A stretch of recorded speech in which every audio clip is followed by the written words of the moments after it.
Il est 13h, merci de votre attention. Tout de suite les titres à la une de l'actualité.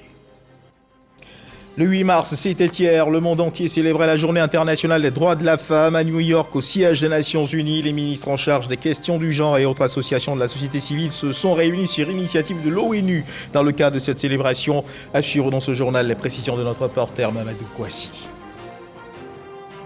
En tourisme, les circuits nationaux et régionaux sont désormais connus. Ils ont été rendus publics au cours d'une présentation officielle qui s'est tenue ici à Abidjan. Cette présentation a révélé différents parcours. C'était en présence des ministres de la Communication et du Tourisme.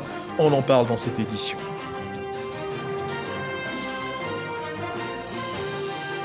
En République démocratique du Congo, au moins 36 personnes sont mortes et 6 autres blessées dans la nuit d'hier à aujourd'hui dans une nouvelle attaque à l'arme blanche dans la province du Nord Kivu, à l'est du pays. Voilà pour l'essentiel. Mesdames, Mesdemoiselles et Messieurs, bonjour.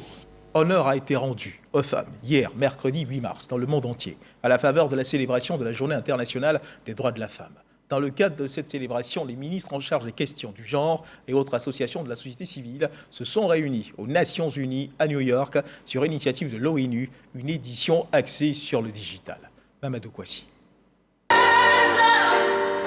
Pour la première fois en 40 ans, l'ONU célèbre la Journée internationale de la femme à son siège, en présence de l'ensemble des ministres en charge du genre des pays membres, ainsi que des ONG de défense des droits des femmes. Une célébration axée sur l'impact des cas numériques entre les sexes. D'où le thème « L'innovation et des technologies pour l'égalité des sexes, pour un monde digital inclusif ». Il importe, selon les différents intervenants, de protéger davantage les droits des femmes et des filles dans les espaces numériques et de lutter contre les violences sexistes en ligne. Conduisant la délégation ivoirienne à cette célébration, la ministre Nassénéba Touré a souhaité l'accès au numérique à toutes les femmes. Tribune choisie par la ministre de la Femme, de la Famille et de l'Enfant pour présenter les actions du gouvernement ivoirien en faveur des femmes et des filles en termes de digital et d'innovation. Le déploiement de la stratégie nationale de développement du numérique 2021-2025, chiffré à 3,2 milliards de dollars et visant à faire de la Côte d'Ivoire un hub de l'innovation technologique en Afrique. Dans la logique de cette ambition, 7000 km de fibres optiques permettant de bâtir 3000 cybercentres en faveur des communautés, tant urbaines que rurales. Cela permettra par conséquent d'atteindre 46% d'utilisatrices d'Internet dans la population féminine. Ces différentes initiatives s'accompagnent d'une politique de capacitation et de développement de compétences. À ce sujet, avec le soutien des Nations Unies, le projet Droit à l'éducation inclusive a réduit le taux d'analphabétisme de 51% à 40% chez les femmes, pendant que l'insertion professionnelle de la jeune fille dans les métiers du numérique est améliorée à travers les maisons digitales réparties sur l'ensemble du pays. La Côte d'Ivoire considère l'innovation technologique comme un levier de sa politique de transformation économique et sociale durable. Après le siège des Nations Unies, la délégation ivoirienne s'est retrouvée à la mission permanente de la Côte d'Ivoire à l'ONU pour commémorer à son tour l'événement. Au nom du président de la République Alassane Ouattara, la chef de délégation a salué les efforts des femmes dans la réalisation de la politique de développement de la Côte d'Ivoire.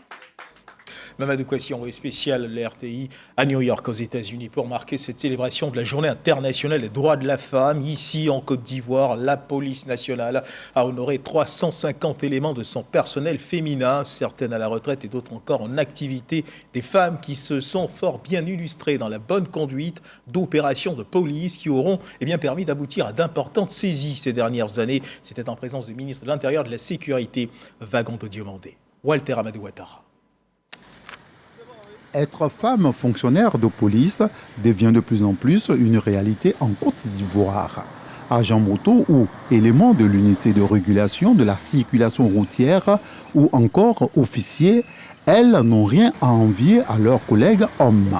Ce 8 mars, à la préfecture de police d'Abidjan, leur mérite et celui de leurs dévancières sont mis en lumière. Le directeur général de la police nationale, Youssouf Kouyaté, présente 5 pionnières de l'institution.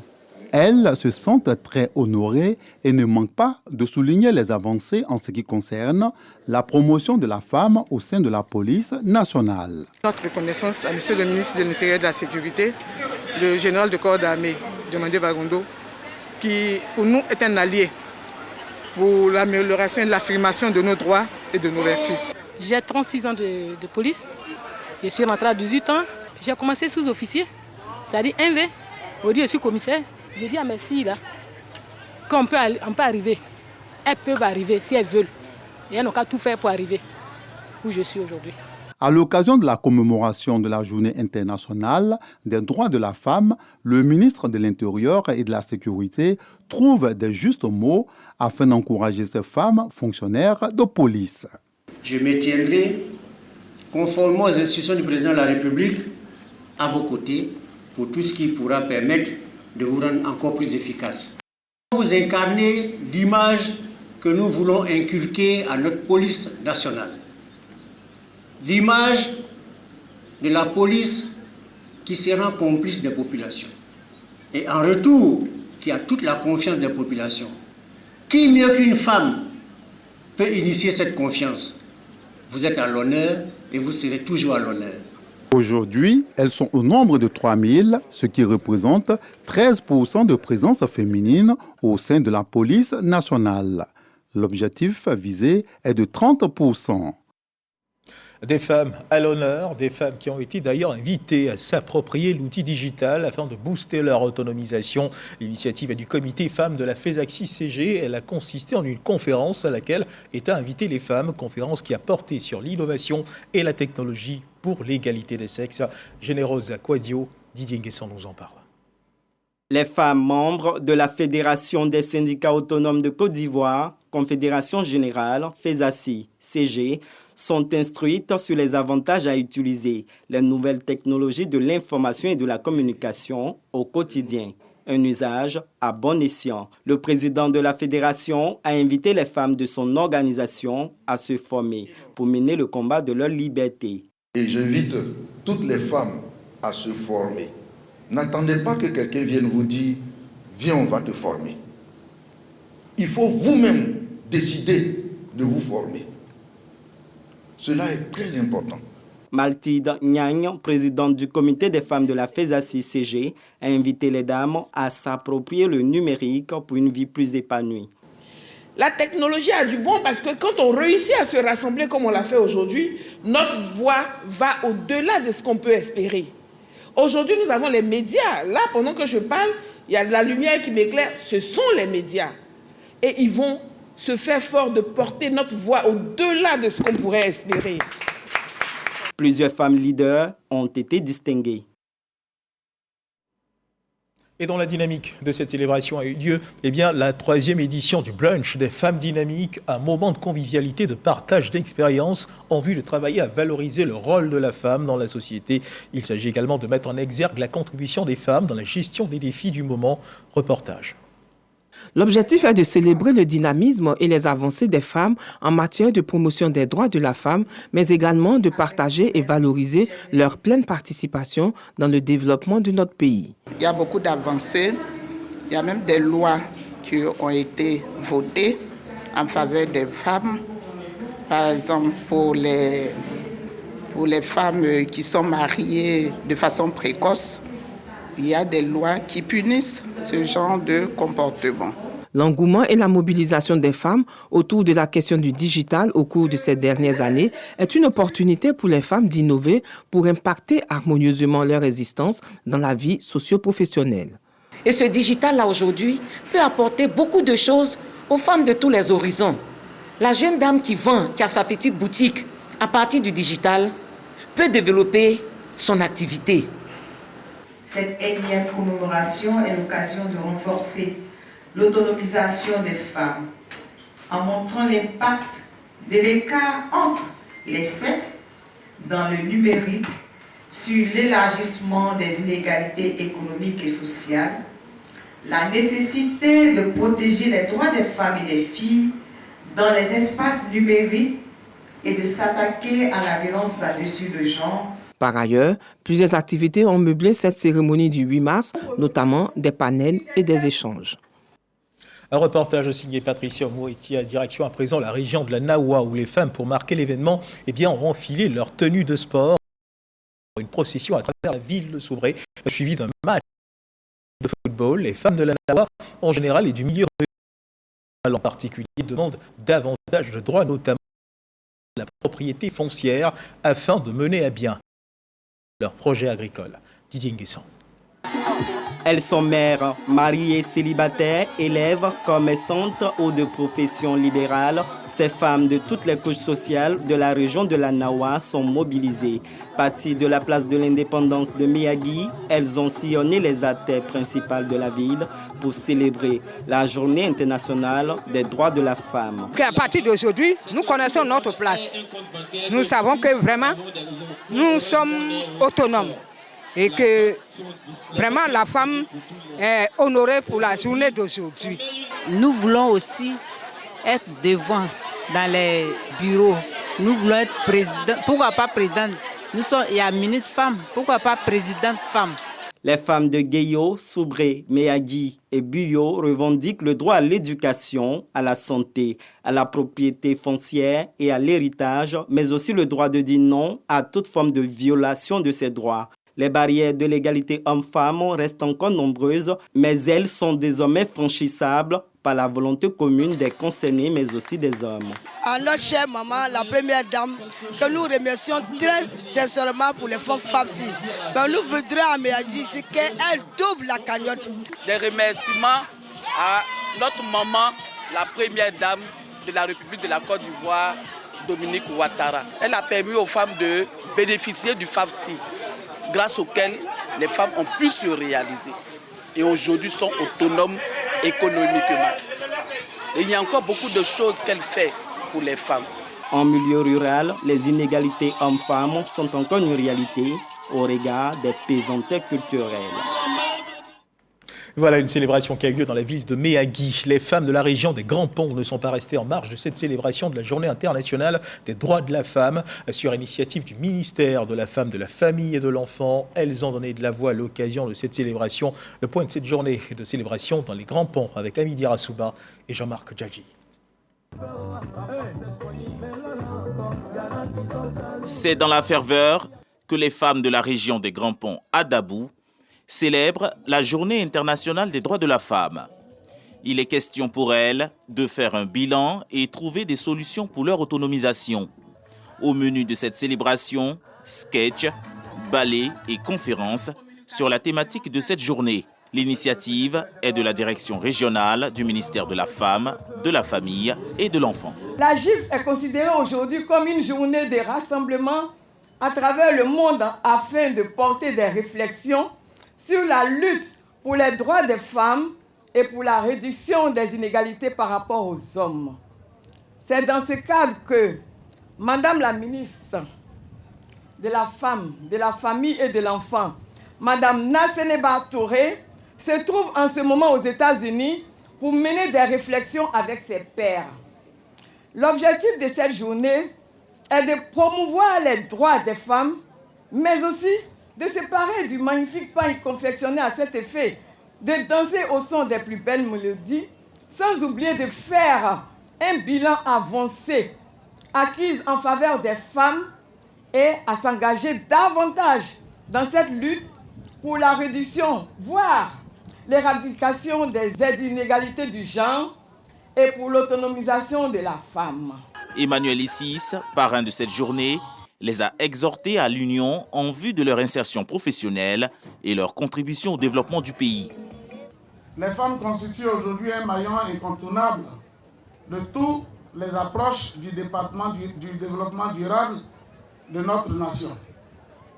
Aujourd'hui, plus qu'hier, ce sont les femmes qui donnent la vie, l'entretiennent à divers niveaux et contribuent largement par leur sacrifice quotidien au bien-être de toute la société. Il faut vous constituer pour pouvoir bénéficier de plusieurs projets qui vont permettre aux femmes d'être autonomes. Au cours de ces festivités, des femmes ont été distinguées pour plusieurs initiatives, en faveur des droits de la femme dans la région des Grands Ponts. Et tout autre chose à présent, deuxième titre de ce journal, on parle de tourisme. Les circuits nationaux et régionaux sont désormais connus. Ils ont été rendus publics au cours d'une présentation officielle qui s'est tenue ici à Abidjan. Cette présentation a révélé les parcours suivants: la route des rois, la route de l'esclave et la route des éléphants, tous situés respectivement sur les axes est, sud et centre-ouest du pays. Témoin de cette présentation, le ministre de la Communication et de l'économie numérique, Amadou Coulibaly, qui était aux côtés du ministre du Tourisme, Siandou Fofana. Patricia Mouetia.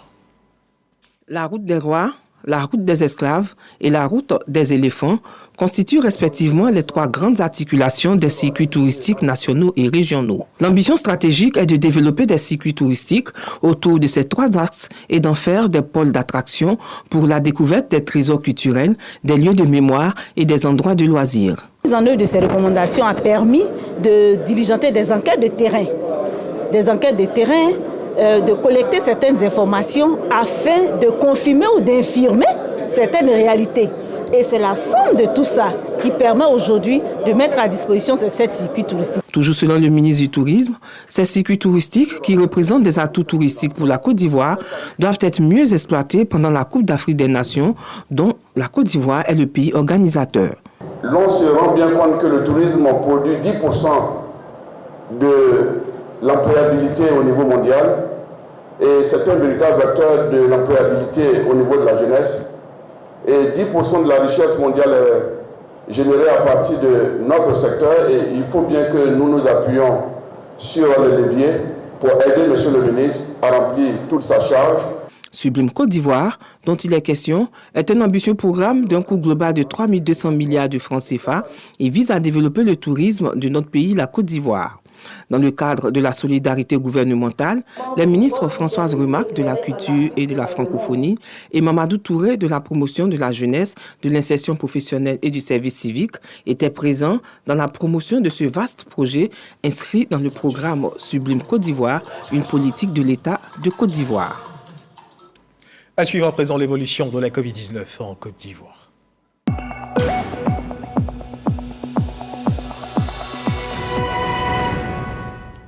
Le ministère de la Santé, de l'Hygiène publique et de la couverture maladie universelle enregistré hier, mercredi 8 mars 2023, 5 nouveaux cas de Covid-19 sur 314 échantillons prélevés, soit 1,6% de cas positifs, 10 guéris et 0 décès. À la date du 8 mars 2023, la Côte d'Ivoire, notre pays, compte donc 88 260 cas confirmés, dont 87 407 personnes guéries, 834 décès et 19 cas actifs. Le nombre total d'échantillons est de 1 681 162. Le 7 mars 2023, 7 700 doses de vaccins ont été administrées, soit un total de 27 324 989 doses du 1er mars 2021 au 7 mars 2023. Et dans le fil de l'actualité, l'on note ce don important fait par l'UNICEF au ministère de la Santé du matériel informatique d'une valeur de 100 millions de francs CFA, don réceptionné par le ministre de la Santé, Pierre Damba, un don qui s'inscrit dans le cadre du plan de coopération ministère-UNICEF, Généreuse Aquadio, Sephora Zegui. Une centaine d'ordinateurs portables, 15 ordinateurs de bureau et 10 imprimantes d'une valeur de 100 millions de francs CFA. C'est le don de l'UNICEF au cabinet du ministère de la Santé, de l'Hygiène publique et de la couverture maladie universelle. Marc Vincent, le représentant résident de l'UNICEF en Côte d'Ivoire, veut à travers ce geste soutenir les actions du gouvernement en matière de santé publique. J'aimerais vraiment vous féliciter pour tout ce que vous avez fait dans la campagne de vaccination Covid, par exemple, où vous étiez une des meilleurs pays dans l'Afrique d'Ouest et aussi tout ce que vous avez fait par rapport les SMK, la santé maternelle, kangourou, tous ces aliments innovants.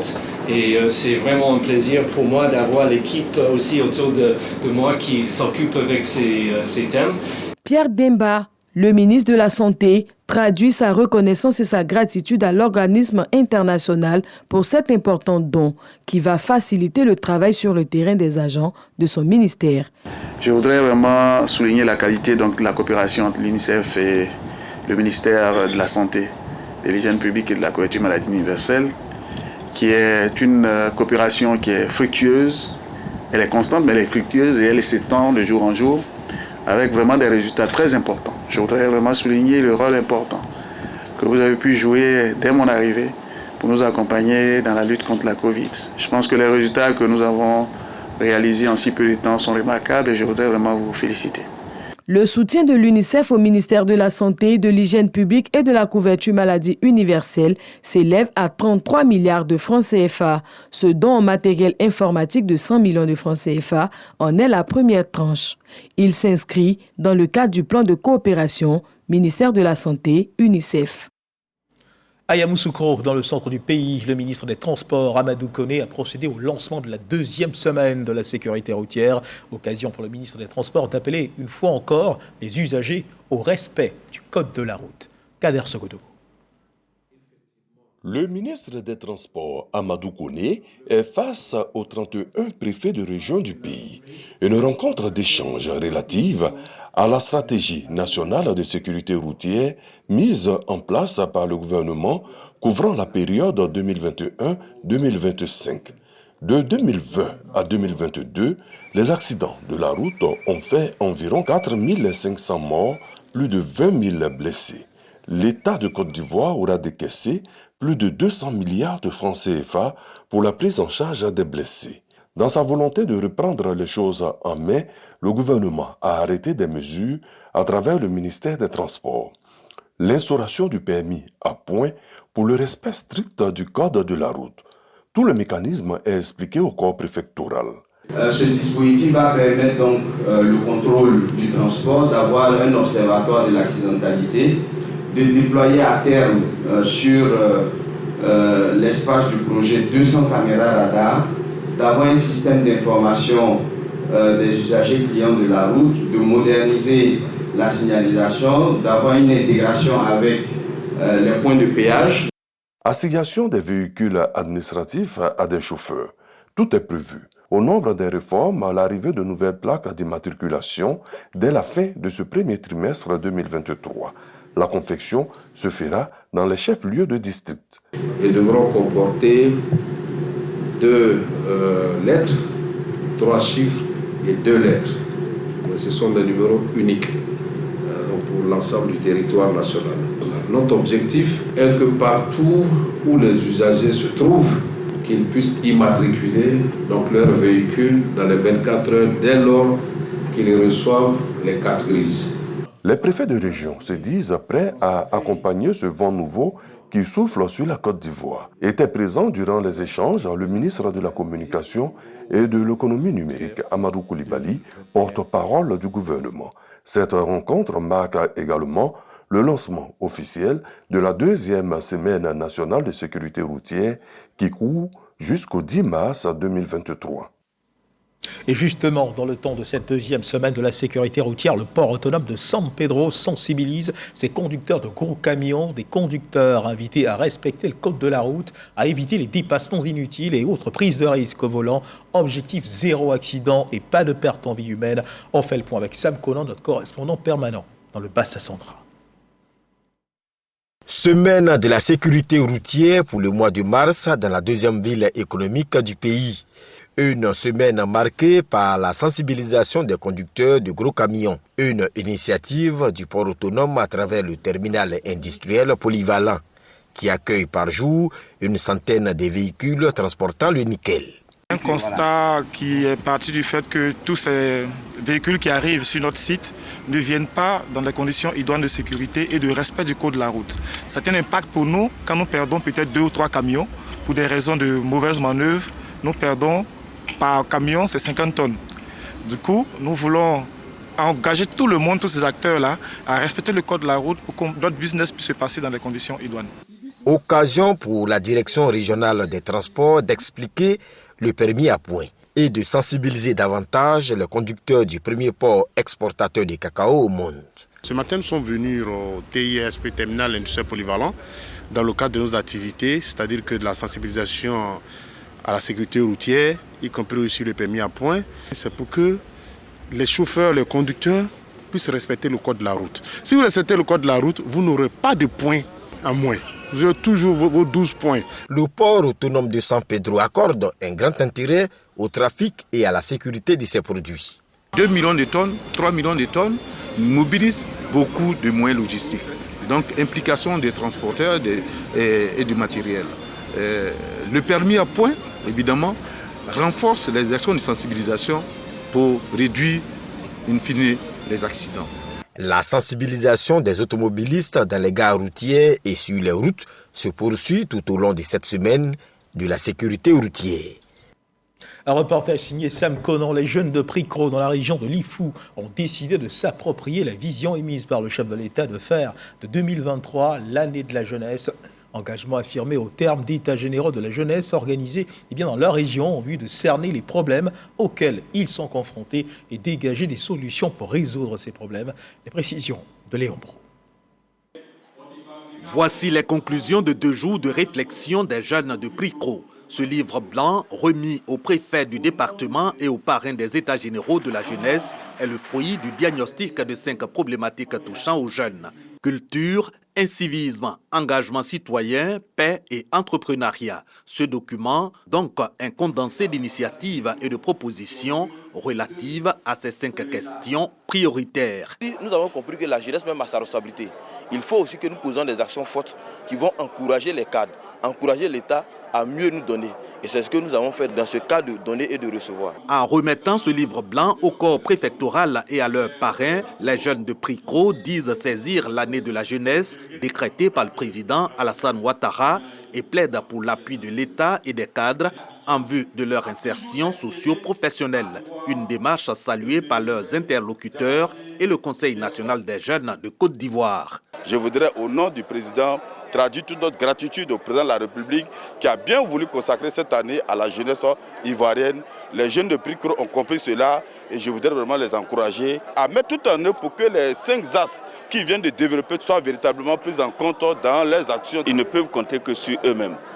On ne peut les aider que quand ils ont envie de travailler et quand ils donnent envie de se faire aider. Donc la première chose qu'ils doivent faire, c'est d'abord de se faire confiance, d'avoir envie de travailler. Concrètement, déjà, c'est d'avoir des projets qui soient réalistes et réalisables. Également, il faut qu'ils soient unis, qu'ils soient solidaires. Et je leur ai offert mes services. Les états généraux de la jeunesse, une première à Pricro pour arrimer les initiatives locales à la vision du chef de l'État pour l'emploi et l'épanouissement des jeunes en décrétant 2023, année de la jeunesse.